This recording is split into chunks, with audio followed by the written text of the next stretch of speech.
Imagine December 1939, north of Lake Ladoga, Finland. The world is locked in ice, and the sun barely rises above the horizon. The land is a vast, white wilderness, stretching endlessly in every direction. The temperature is -40 degrees Celsius. The forest is silent, snow-laden pines bowing under the weight.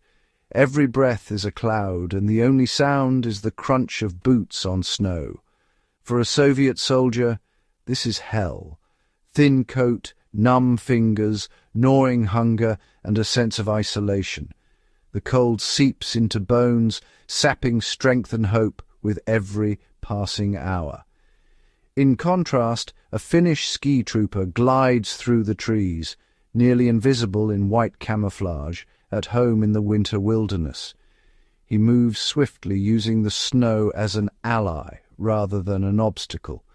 His layered clothing, skis, and inherited knowledge make him part of the landscape, not a victim of it. Generations of survival in these harsh conditions have taught him how to endure and even thrive. This contrast, preparedness versus ignorance, defined the Winter War and foreshadowed the suffering on the Eastern Front. The difference between life and death was often measured by experience and adaptation. Here, winter was the true enemy, rewriting the rules of war. The elements cared nothing for bravery or numbers. Frostbite, hypothermia, and starvation claimed more lives than bullets. The cold was relentless, and mercy was rare. A lost glove could mean a lost hand, a stalled vehicle, a frozen tomb. Even the smallest mistake could be fatal in this environment. Survival was a battle against time and cold, not just the enemy. Every day was a test of endurance, ingenuity, and willpower. The stories from these campaigns are about endurance and the high cost of unpreparedness. They are tales of hardship, resilience, and the struggle to adapt. They reveal a simple truth. In the face of nature, courage and firepower are not enough. Survival depends on knowledge, preparation, and the ability to respect the unforgiving power of winter itself. Winter survival is a race against heat loss. The body loses warmth through conduction, convection, radiation, and evaporation. If heat loss outpaces production, hypothermia sets in fast. In the Winter War, Soviet divisions lost more men to cold than combat. The German Wehrmacht recorded over 100,000 frostbite cases in 1941-42. Hypothermia can begin in under an hour if you're wet and exposed. Shivering, clumsy hands, confusion, and apathy follow in quick succession. The cold is a silent killer, exploiting every mistake. Survival demanded constant vigilance and prioritizing warmth above all else. On the frozen front, a single error could be fatal. In the frozen battlefields of World War II, a doctrine of survival emerged: shelter, fire, water, dry, SFWD. This simple sequence became a lifeline for soldiers facing the harshest winter conditions, where the environment itself was as deadly as the enemy. Shelter always came first. Without it, a soldier might not last the night. The cold could kill faster than bullets, so building a barrier against wind and snow was a matter of immediate survival. Finnish troops used snowdrifts and spruce branches for cover, crafting shelters from what nature provided. Germans and Soviets, caught unprepared, often had nothing but open snowfields for protection. Fire was next, absolutely essential for warmth, drying clothes, melting snow for water, and even for keeping up morale during endless freezing nights. The Finns carried flint and steel and knew how to find dry tinder even in deep snow. Others struggled with unreliable matches, sometimes unable to light a fire when it mattered most. Staying dry was absolutely critical. Wet clothes meant rapid heat loss, and hypothermia could set in within minutes. Soldiers learned to dry their gear by the fire whenever possible. Water was a hidden danger.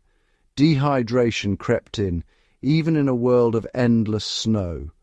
Thirst could be just as deadly as the cold, and soldiers had to be vigilant.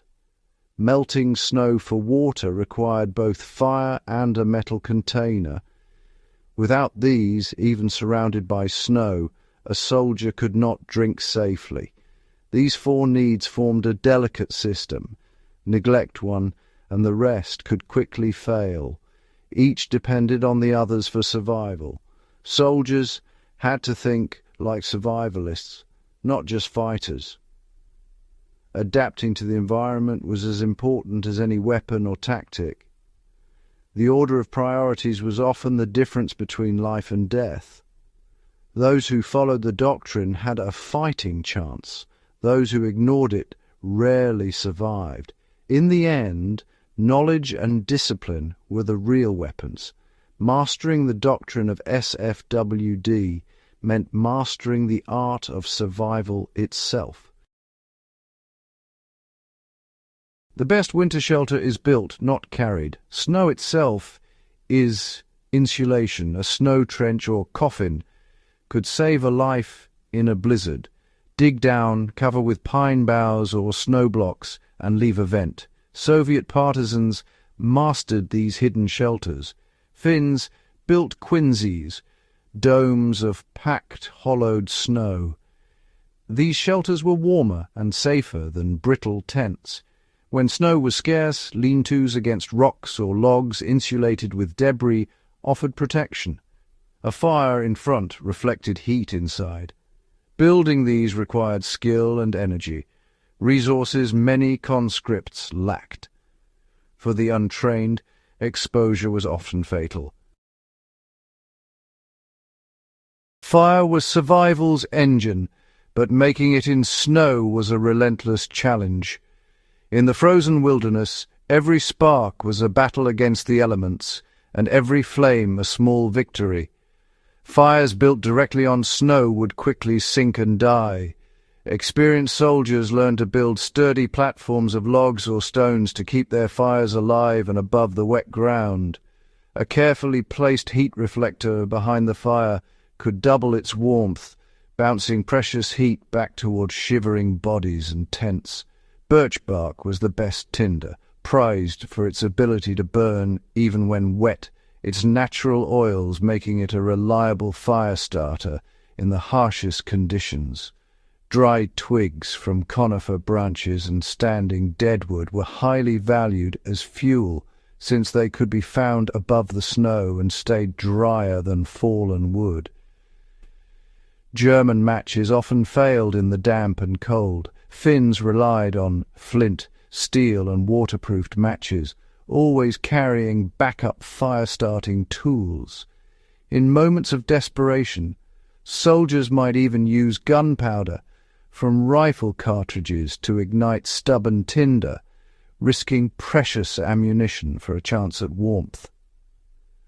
Firecraft was a skill as vital as marksmanship, drilled into every soldier who hoped to survive the winter front. Without fire, warmth, water, and morale vanished, leaving only exhaustion and despair in the endless cold.